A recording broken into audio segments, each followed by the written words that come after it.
gusto saludarles en este nuevo segmento del personaje del día. Aquí destacamos nosotros personalidades, hombres, mujeres, niños, adolescentes que han destacado por nuestro país, que han dado un aporte muy significativo en la lucha de mejorar lo que es nuestra nación. En este día vamos a conocer la historia. Bueno, una historia de vida muy interesante. El presidente del Colegio de Abogados, un defensor de las leyes y por supuesto también en otros ámbitos, lo vamos a conocer más a profundidad. Así que ustedes acompáñenos. Abogado, qué gusto que esté con nosotros. Muchísimas gracias y gracias por esta bonita entrevista en donde tenemos la oportunidad pues conocer un poco más sobre las personas que en algunas ocasiones tenemos la oportunidad de verlas dentro de lo que es el ámbito mediático, así que encantado de poder estar con ustedes y compartir un poquito sobre mi vida personal. Cuéntenos cómo era Gustavito de pequeño, qué es lo que más le impactó, qué es lo que usted más recuerda. Pues era así como usted me dice, Gustavito, así me llamaban siempre mis papás, mis abuelos. Vengo de una familia que es originaria de Sabana Grande, tanto mis abuelos maternos como mis abuelos paternos son originarios de allá. Mis padres pues se vinieron a estudiar en algún momento lo que es sus estudios de secundaria aquí a Tegucigalpa y ya se quedaron aquí. Ellos son o fueron novios desde muy jóvenes y desde ese entonces se vinieron a Tegucigalpa y ya se radicaron. Y bueno, de mi infancia lo que recuerdo siempre es a mi mamá, a mi papá, a mis abuelos, a mis primos, correr en la casa de mis abuelos, en los corredores de la casa de ellos y jugar. Tuve una infancia, digamos, tranquila, pero con ejemplos positivos también. Siempre vi como un ejemplo de vida a mis dos abuelos, tanto al abuelo paterno como al abuelo materno, y también como un ejemplo de amor a mis dos abuelitas. De los 4 abuelos, solo mi abuelita materna todavía tiene vida. Y bueno, también tengo la fortuna de gozar de la vida de mis padres, que siempre me acompañan en cada acción. Así que una bonita infancia, no sé, hay tantos recuerdos que uno tiene en mente de cuando uno estudiaba tanto en la escuela, en la secundaria y posteriormente en la universidad. ¿Y en la escuela cómo era? ¿Cómo eran sus calificaciones? Pues gracias, fíjese que siempre fui una persona, un niño bastante disciplinado. Mis hermanos me molestaban porque siempre mis papás decían, bueno, hay que ser como Gustavo, porque yo sacaba tal vez mejores calificaciones que ellos. Y ellos decían, sí, siendo como Tavo, decían ellos, que siempre está estudiando. Pero en realidad era un poco de disciplina lo que tenía. Todos tenemos la capacidad de sacar buenas notas, pero en lo particular siempre fui disciplinado con lo que eran los estudios. Desde muy pequeño tuve la oportunidad incluso de tener becas. Mi papá trabajaba en aquel entonces en Undutel y aplicó a una beca para mi persona cuando estaba en la escuela y fui becado. Y siempre traté entonces de mantener esa responsabilidad que tenía. Lo mismo me ocurrió en el colegio. Soy egresado del Instituto San Francisco. La escuela la cursé en una escuela de mi colonia, en la colonia El Álamo. La recuerdo, el bosque infantil.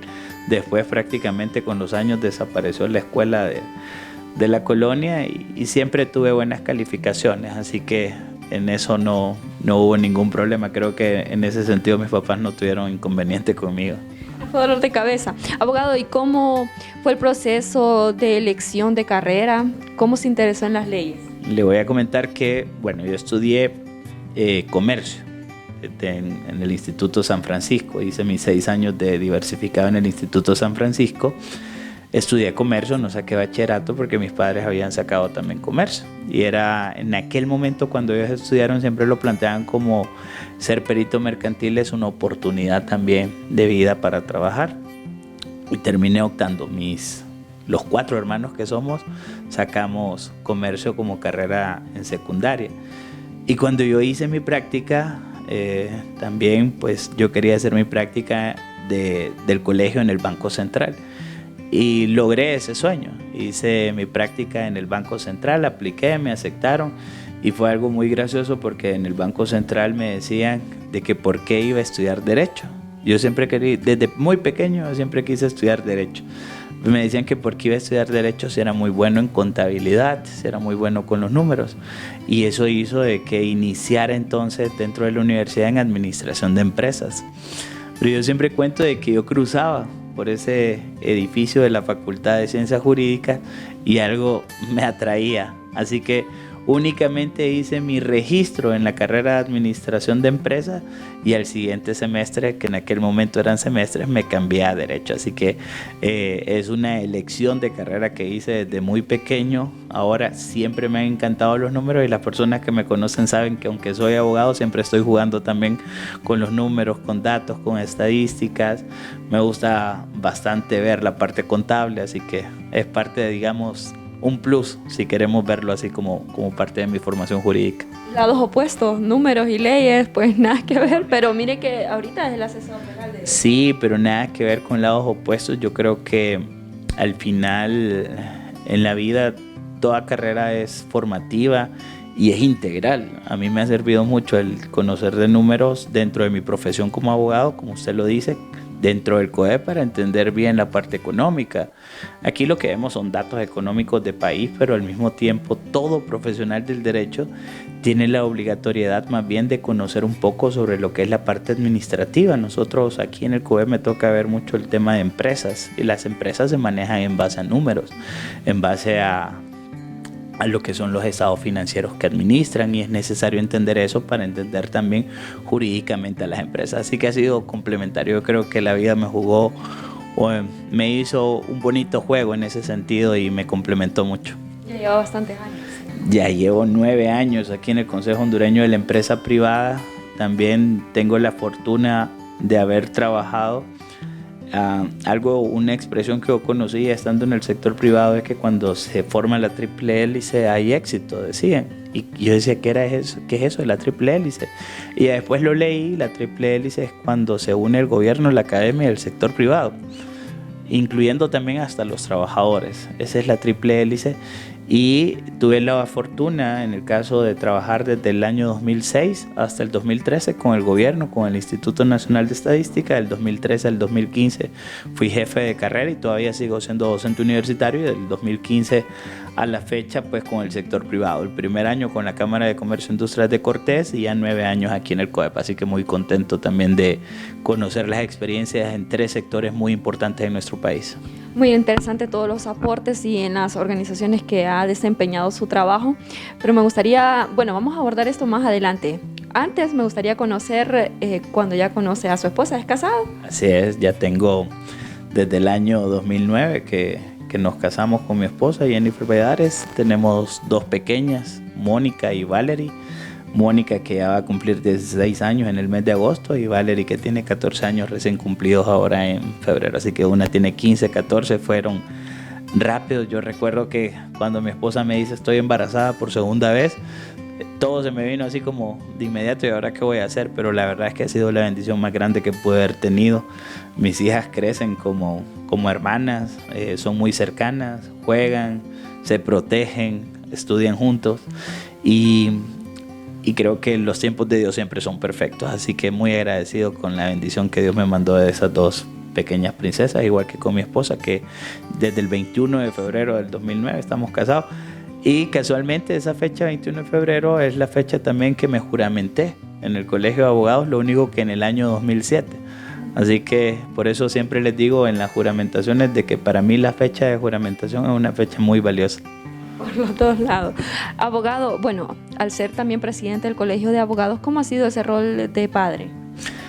El rol de padre, esposo, el trabajo aquí en el COEP, créame que el colegio ha sido un esfuerzo adicional, porque en el Colegio de Abogados, a diferencia de lo que muchas personas creen que en el Colegio de Abogados hay dinero para quien llega a presidir. En mi caso particular, yo he visto el colegio como una oportunidad de servir. Después de 18 años de servicio profesional, creo que algo más teníamos que devolver, y ha sido una oportunidad de llegar a demostrar que las cosas se pueden hacer. Y poco a poco no ha sido un camino fácil. Después de 1 año dentro de la presidencia del colegio, recién cumplidos ahora el 30 de abril que celebramos nuestra asamblea en Choluteca, lo que les puedo decir es que he aprendido, son lecciones. La famosa palabra resiliencia, que hoy en día para mí forma parte de mi ADN, porque he caído muchísimas veces, pero tampoco me he dejado vencer. y de esa manera, pues ante las distintas adversidades hemos logrado salir adelante. Me sentí muy complacido el día que tuvimos nuestra asamblea en Choluteca, porque de manera orgánica, cuando me levanté, recibí un homenaje un honor a mi vida con los aplausos que recibí, y ese día lo que sentí fue motivación por hacer las cosas bien todavía en el año que me resta dentro de la presidencia del colegio. Muy bien, abogado, vamos a una pequeña pausa comercial, pero usted no nos cambie porque vamos a seguir conociendo más acerca del trayecto que ha tenido en nuestro país el abogado Gustavo Solórzano. Ya retornamos.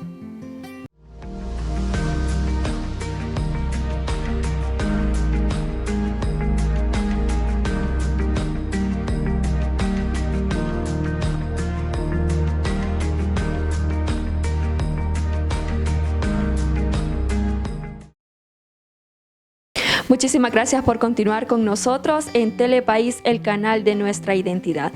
Continuamos dialogando con el abogado Gustavo Solórzano, presidente del Colegio de Abogados y también asesor legal aquí en el Consejo Hondureño de la Empresa Privada. Estos dos cargos, y bueno, usted también ha sido un abanderado de diferentes luchas sociales en nuestro país. ¿Esto se ha prestado a que usted sea pues cuestionado por otros sectores? ¿Ha tenido problemas, confrontaciones? Pues siempre el tema de generar opinión genera también del otro lado cuestionamientos y comienzan a buscarle a uno de dónde le sacan. Pues todos de repente pues podemos tener un lado bueno y un lado malo, pero gracias a Dios en mi caso particular pues nunca ha pasado más de venir y señalarme como defensor del sector privado, lo cual no es ningún pecado, todo lo contrario. Yo creo mucho en la iniciativa privada porque es motor de desarrollo, siempre y cuando esa iniciativa privada también esté enmarcada dentro de lo que es la ley. Nosotros, y por lo menos a mí en el rol que me ha tocado desde el COEP, jamás, y eso quiero que quede muy claro, porque jamás a mí me han pedido que yo me pronuncie sobre algo en lo cual yo no estoy de acuerdo o que puede ser algo donde la defensa sea a cuestiones que sí ligan un poco con las ilegalidades, y nunca me lo han pedido. Para mí trabajar con el COEP ha sido una gran experiencia, todo lo contrario más bien a lo que se dice. COEP yo creo que se le debería sacar provecho por parte de los gobiernos en el sentido de que aquí es un centro de pensamiento, es un tanque de pensamiento continuo en donde se están generando ideas, además que sus relaciones también con organizaciones como la OIT, la Organización Internacional de Empleadores, el Concierto de las Naciones dentro del mundo es muy importante, y se traen cosas nuevas que deberían de ser explotadas por los gobiernos, pero así de venir y tildarme de actos de corrupción o atacar mi familia o cosas así, nunca. Una vez mi hija me dijo: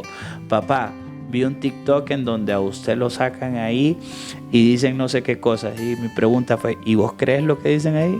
Y la respuesta de ella: papá, yo lo conozco, yo sé quién es usted. Y para mí eso es lo que más vale en la vida. Igual las personas que me conocen, yo sé que saben cuáles son las luchas que hemos tenido y cuáles han sido también los objetivos por los que nosotros estamos luchando, que es para tener, y se lo digo con mucha sinceridad, en mi caso, un mejor colegio de abogados, un mejor sector privado, un mejor país. ¿Qué lo motivó a buscar la presidencia en el Colegio de Abogados? Ay, mire, eso fue en el año 2022. A mí me hace una llamada el abogado Jorge Alberto Herrera y me dice, así como me trata él: doctor, quiero invitarlo a que me acompañe en la fórmula para la presidencia del colegio, quiero que usted sea candidato a la presidencia del Tribunal de Honor. En su momento yo le dije: déjeme pensarlo, porque no estaba dentro de mis planes el tema del colegio de abogados. O sea, siempre me había gustado, pero no era como que estaba en mis planes aspirar. Y en ese momento y momentos después lo consulté con mi familia, con mi papá, incluso con mis mismos jefes, ¿verdad? ¿Qué les parecía la idea? Y ellos me dijeron: bueno, hay que darle algo también a la sociedad y el colegio es una manera también de aportar. Terminé aceptando el reto, no ganamos en aquel momento la presidencia, ni el abogado Herrera la presidencia del colegio, ni su servidor la presidencia al Tribunal de Honor. Tuvimos apenas 3 semanas para trabajar y no, en mi caso no lo logramos, aunque fue una bonita experiencia, y eso me permitió, ya una vez con los 2 años al frente, bueno, de estando dentro del Tribunal de Honor del Colegio de Abogados de Honduras, me permitió conocer el colegio. y me permitió darme cuenta de las necesidades que tiene el Colegio de Abogados de Honduras y de todos los problemas.